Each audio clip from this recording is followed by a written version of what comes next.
বৃষ্টি মানেই খিচুড়ি। আর আমার তো সবজি পাতলা খিচুড়ি অনেক বেশি পছন্দ।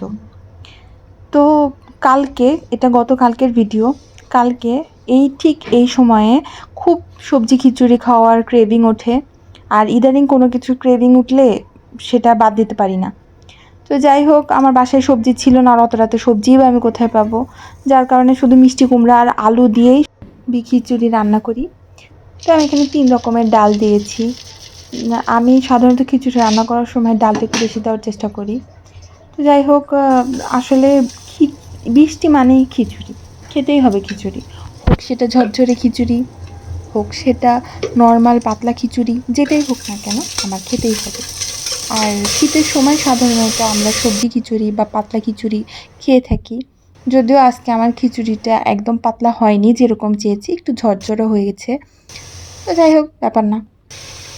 আমি এখানে খিচুড়িটা প্রেশার কুকারে রান্না করেছি, কারণ প্রেশার কুকারে খুব তাড়াতাড়ি খিচুড়ি রান্না হয়ে যায়। আর এত রাতে যেহেতু খিচুড়িটা রান্না করেছিলাম, তো প্রেশার কুকারই বেস্ট। আর যাই হোক, তো আমি খিচুড়ি এখানে তুলে দিলাম রান্না করার জন্য। সব কিছু একসাথে মিশিয়ে জাস্ট একটু কষিয়ে পানি দিয়ে উঠাই দিলেই হবে।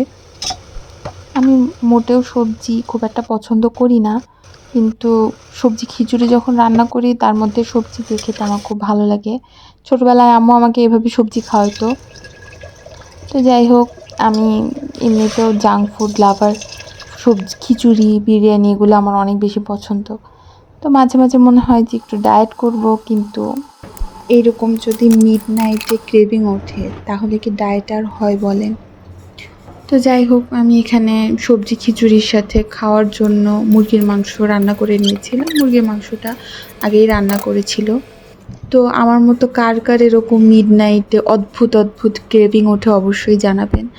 আর আমার মতো কার কার এরকম সবজি খিচুড়ি, পাতলা সবজি খিচুড়ি পছন্দ অবশ্যই জানাবেন কমেন্টে। সবাই ভালো থাকবেন, আল্লাহ হাফেজ।